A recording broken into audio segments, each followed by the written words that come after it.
All right, let's knock this review out. This will be a short one. Hi, welcome to my YouTube channel. My name is Alana, and on this channel, we review books. And this is going to be a very quick book review. I wanted to dedicate a video to it or for it because, yeah, I probably could have done a mini review and video and burping and included it, but I wanted to, I don't know, I think I want to chat a little bit more about this book, Dust. So, because I have a decent amount of quotes here, so more quotes than I would use for a mini review. And that is, let me get to the point, Black Swans by the ever so funny and entertaining Eve Babitz. You stay there. That's what I thought. But to be corrupt, you must once have been innocent, and I guess some people never were. So Black Swans is a collection of short stories by one of Hollywood's former it girls, Miss Eve Babitz. And these stories are paying homage to an LA that was in the 80s and 90s in particular. And though Babitz does highlight the decadence of the LA lifestyle, the LA Hollywood lifestyle, with nostalgia and a lot of humor and a touch of glamour. Okay. She does also show how the LA that she knew, it did have its rough spots, but at the same time, the LA that she knew has faded. That is the LA of the past. It's almost like where you also hear people who are born and raised in New York from a certain time period. They're like, New York has changed. This is not the same New York. So it's what was at one point maybe the heyday of some of these major cities. They've changed a lot. There is definitely a bit of romanticization of LA in these short stories, which makes sense. We tend to feel nostalgic for what was, despite the edge in the real life that was occurring. I think it is excellent to pair Eve Babitz with Joan Didion because Joan Didion is unapologetic. She is not romanticizing this lifestyle at all, whereas Eve Babitz is, maybe there's a haze around it, which is fine.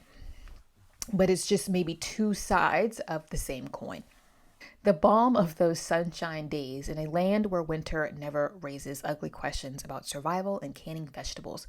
Fun was all the truth we needed. Hollywood, that little neighborhood where I grew up, learned to swim and vowed never to grow old, enchanted itself with a dream that changed the world entirely. That it is totally trashed and run down today, that there aren't enough police to keep the winos and junkies and teenage flesh trade off Hollywood Boulevard are irrelevant. They are far from what matters. As you can tell that with what she chooses to focus on the most, she's not in denial. She's not in denial. Yeah, there's drugs and alcohol use and all types of stuff going on, but that's not what she chooses to focus on. She's choosing to focus on what made LA quintessentially LA, especially in its prime. One of my favorite overarching themes that runs throughout this whole collection of short stories is this East Coast, West Coast rivalry between, of course, the East Coast of the United States and the West Coast, obviously. It's all in good fun, and Babitz does highlight how things like differences in speech, styles of dress, and mannerisms are just so different from coast to coast in the United States. I think Americans included forget how vast and diverse the United States is. I heard of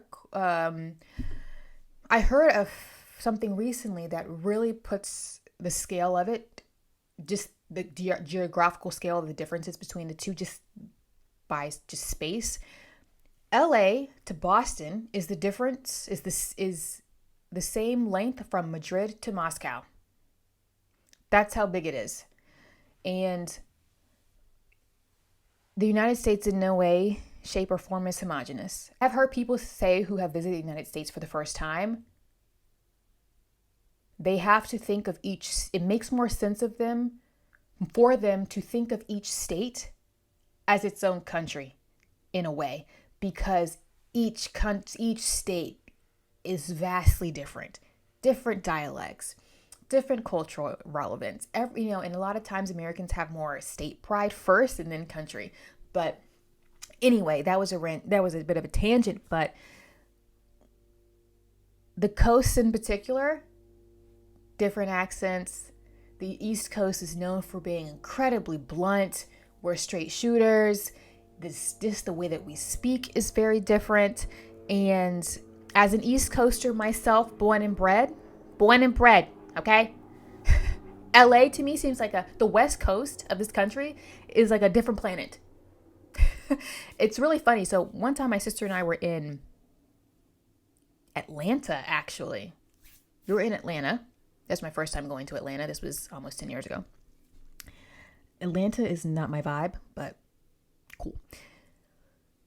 I never thought of myself as having a strong accent, whatever that means. I always thought I had, for the most part, your typical American accent. Never thought about it, right? So there were two people. One was at the guy at the hotel lobby. He heard me and my sister talking at the front desk, checking into our room.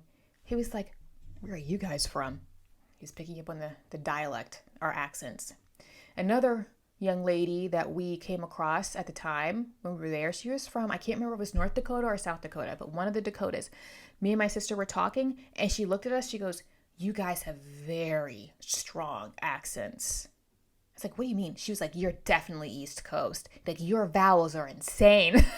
But, I'm like, "What are you talking about? This is normal to me." But anyway, the way that Eve Babitz writes about this difference between the coasts and the mannerisms and just how different the West Coast is from, say, the Midwest, specifically Chicago. She highlights New York more than any other area on the East Coast because those are the people that she's coming in contact with. They're from those areas, and it's all in good fun.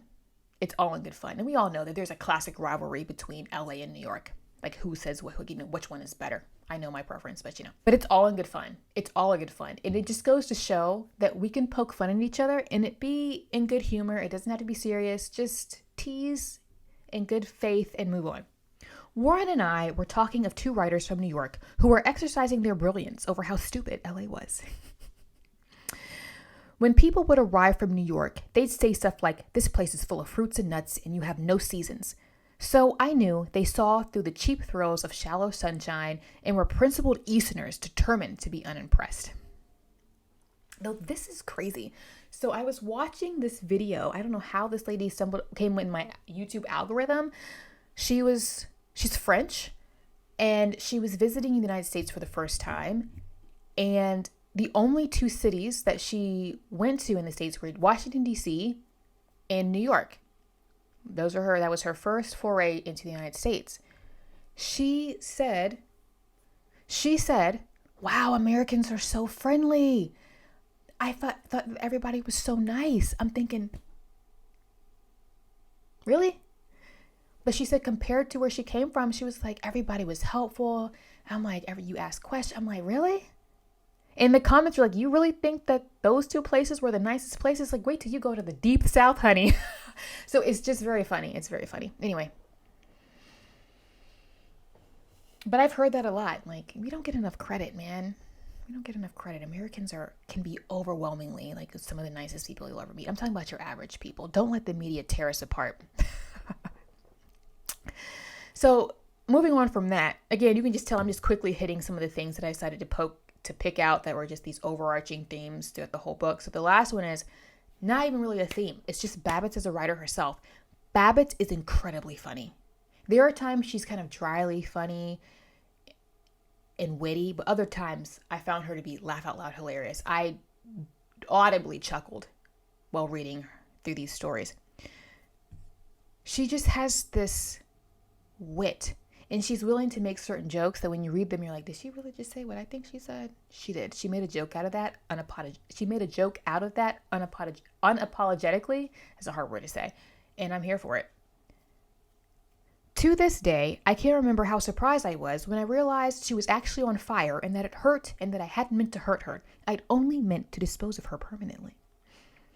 The only thing floating around free these days, he'd say, is anxiety. Hear, hear. I realized that the reason no one was in his life was it would entail him making a plan and dealing with a human being, and the only companionship he could endure was a cat's. That's just some of it. She's very witty. She's very funny. And yes, she is hitting on certain topics that aren't maybe necessarily the most cheery topics, but she writes them in a way that's extremely palatable. You don't feel overwhelmed, burdened, or depressed reading Eve Babitz's accounts of the Hollywood that she grew up in.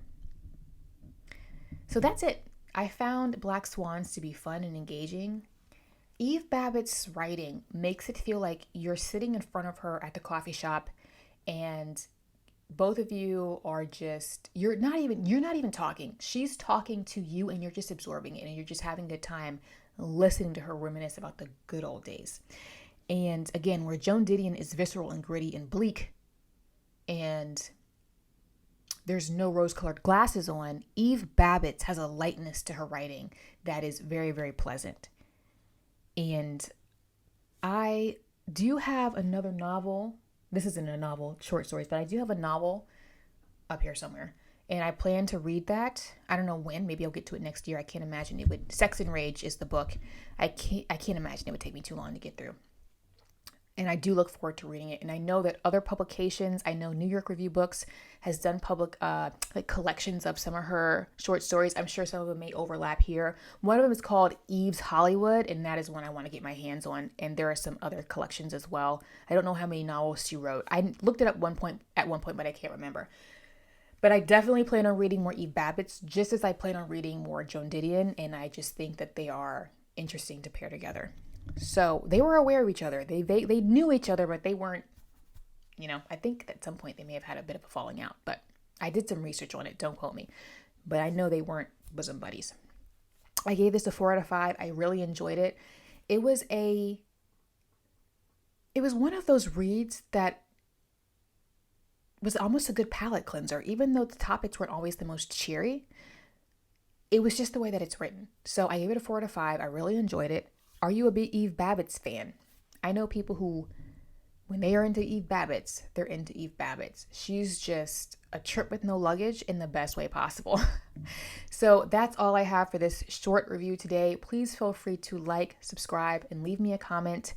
And also, please feel free to follow me on Instagram where I get up to more bookish shenanigans. You can see my Instagram handle is split screen right now, and the link is always I'm stuttering. And the link is down below, so it's easier for you to access.